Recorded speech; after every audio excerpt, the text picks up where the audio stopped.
Good morning. Good morning.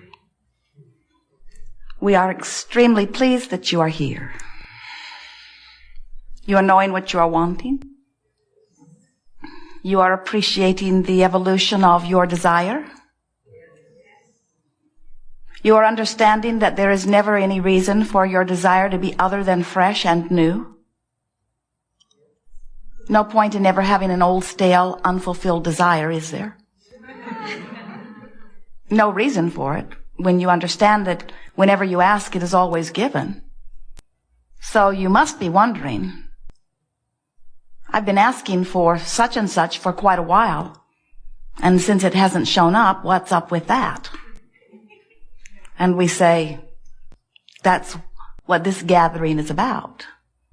To help you realize that when you ask, it is given, and if your stuff has not yet shown up, then it must be because you are a vibrational match to its absence rather than to its presence.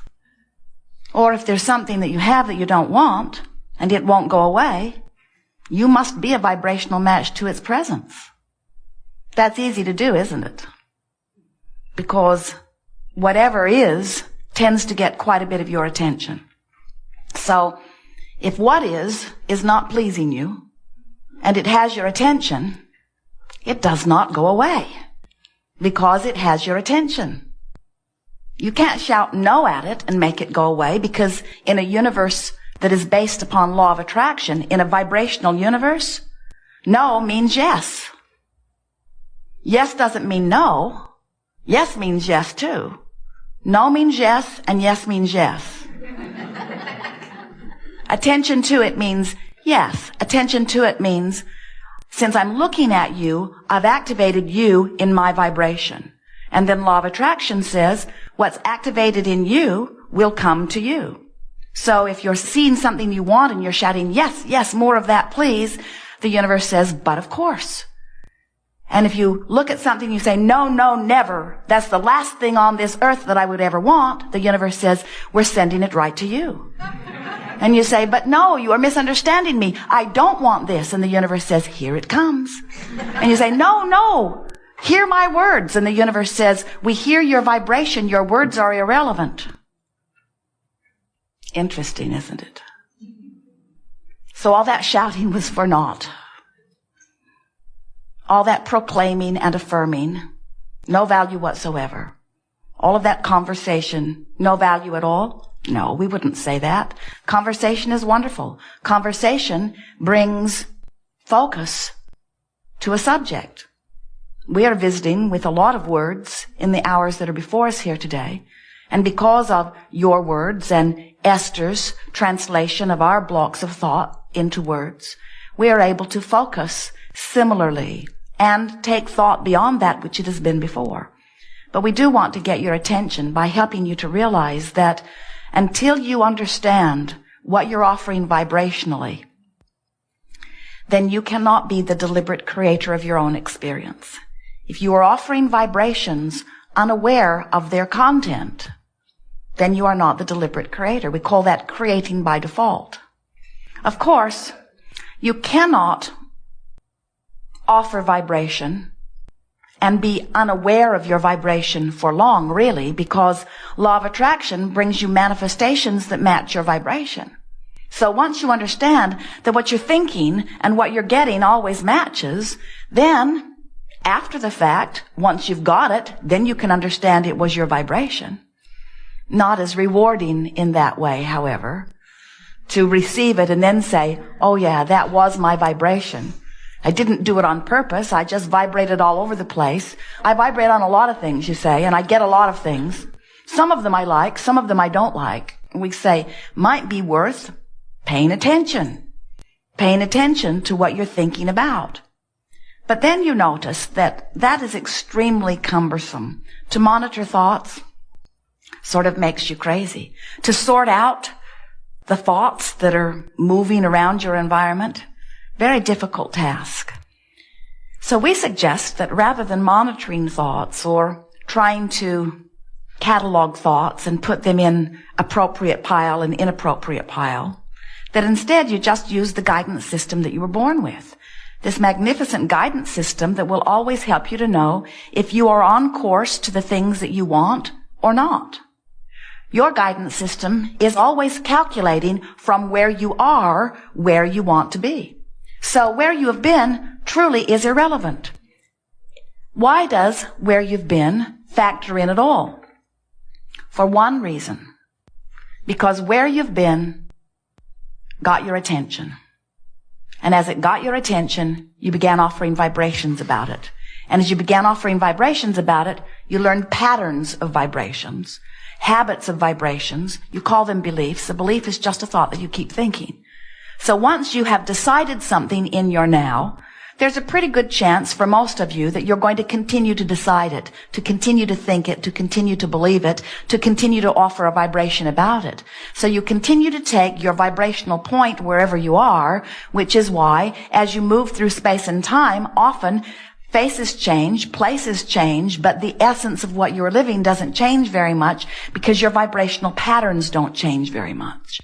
Once you've decided something, you keep beating the drum of it, and as you beat the drum of it, you offer a signal, and as you offer a signal, law of attraction matches your signal, so you say, I'm stuck. And we say, it's not possible, you can't be stuck because everything's in motion, and you say, no, I'm pretty sure I'm stuck. It feels stuck, and we say, you can't be stuck because everything's in motion. You say, no, I'm pretty sure I'm stuck. And we say, you can't be stuck because things are always changing. But if it feels like you're stuck, it's because things are changing over and over and over again to the same thing. They're changing to the same thing. So let's say your body is sick and you would like it to change to a body that's well. It can do that easily. But if you keep beating the drum of being sick, if you keep talking about how long you've been sick, if you keep going to the doctor and he keeps taking pictures of how sick you are, and tying labels to your toe that indicate how sick you are. Well, that's sick, isn't it? Then what happens is you keep changing to the same thing over and over again. So you say, it isn't changing, and we say, but it is. It's changing. It must be changing. Everything's changing. You can't stand still. That's like listening to a song on the radio and saying, I like that note, hold it. It can't. It's going to keep offering more signal, and the radio receiver is going to keep receiving and translating the signal. You can't hold the song in place, and you can't hold the thought in place, and you can't hold your experience in place. It is changing, changing, changing, changing, changing. Leave here saying, my life is changing, changing, changing, changing, changing. It's changing. Is it changing to what I want, or is it changing to more of what I've already got? You don't really like the word change that way, do you? You don't like the word changing unless things are becoming different. But we want you to think of it in terms of it's changing to the similar thing over and over and over again, because then you become empowered about changing it to different things. You can't find a thought that's very far from the thought you've been thinking. Someone said to us recently, Abraham, I know you say that I think the thoughts, but it feels to me like my thoughts think me. A lot of times it doesn't feel like I have chosen them at all. I just wake up and there they are. They are sort of consuming. And what we want to say to you is, you can change those thoughts, you can change those vibrations, but don't ask yourself to do something that is impossible. Don't set your radio dial on 6:30 a.m. and expect to hear what's being broadcast on 96 FM. They are different frequencies.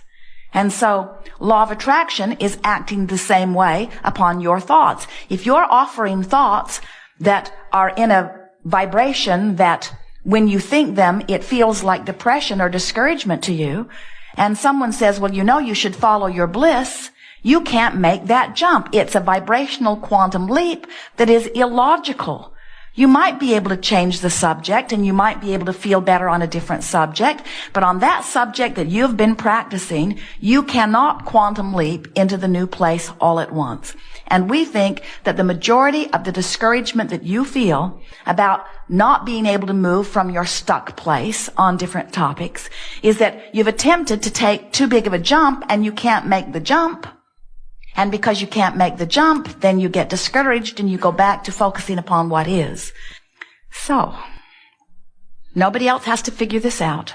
Don't worry if your government doesn't understand it. Don't worry if your mother doesn't understand it. Don't worry if the people that you work with don't understand it. They don't have to understand it. Only you have to understand it.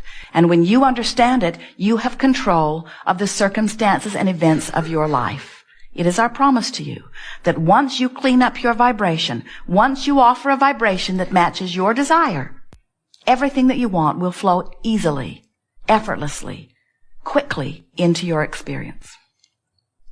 Nice to know. So, as we feel you, we can only feel one bugaboo that is coming from you, and that is, do I have the right to create my own reality? And we say, you better, because nobody else is doing it. You say, is it all right for me to be selfish enough to do what feels good to me? And we say, well, let's think about that. What are they saying to you? The others who don't want you to selfishly satisfy what feels better to you. They're saying, please me. So when someone says to you, don't be selfish, what they're saying is, don't you be selfish, I want to be selfish. I want you to satisfy what I need, not what you need. And we say, there's not logic in that, is there? Everyone is selfishly oriented. Every consciousness, every point of consciousness, every cell in your body is selfishly attracting. The one-celled amoeba in the ocean is attracting. Every point of consciousness has its personal point of perception, and from that point of perception, its personal best is being born. The evolution of the universe is all about that. And think about how wonderful that is. Imagine a village of 1,000 people. 1,000 people all having experiences with each other, and each one getting a new idea of what would make his individual experience better. And Source saying, but of course. And not just one is being answered, every single one. Isn't that a nice place to live? Some place where everyone has direct access to the infinite source of whatever is desired? There's no competition, there's no shortage. In fact, the infinite stream expands in proportion to the desires that are being offered. The imbalance that we see in your earth, time, space reality is that the contrast has caused you, as billions of people, to launch incredible desires that are out there in a vibrational escrow, while you hold to mores and ideals and beliefs and rules and systems that consistently hold you in vibrational discord with the things that you're asking for. And so there's a frustration level as innately you know that things should be going well for all, and then some figure it out and get into a place of allowing, and then others condemn them for getting all the good stuff. And we say, you only can teach through the clarity of your example. And when you thrive, you are an example of thriving. And if others are interested and they ask you, then you can tell them, I learned to focus upon what made me feel good, and then good things came to me. I used to focus on things that didn't feel so good, and things that didn't feel so good came to me. I began to watch others. I began to make the correlation of how they seemed to feel and what was happening to them. And I came to the clear conclusion that we all create our own reality, and that we get what we think about, and how we feel is always an indicator of what's coming. And then it became easy for me to guide myself. When I go to a buffet table and I get something in my mouth that tastes awful, I don't do it again. When I turn on the television and I see something that horrifies me, I turn it off and look for something that feels better. When I get in the middle of a conversation with someone that's so annoying and uncomfortable, I say, excuse me, please. I walk away. When I reminisce on my own life and I find a thought that was painful when it happened and painful every time I've thought about it, I release it as I reach for another thought that feels better.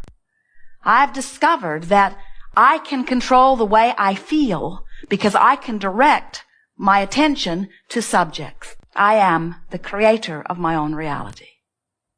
That's what you want to tell them. And then you might say, and you are too. One last thing. Don't tell them unless they're asking. Like pushing a noodle. Not much fun.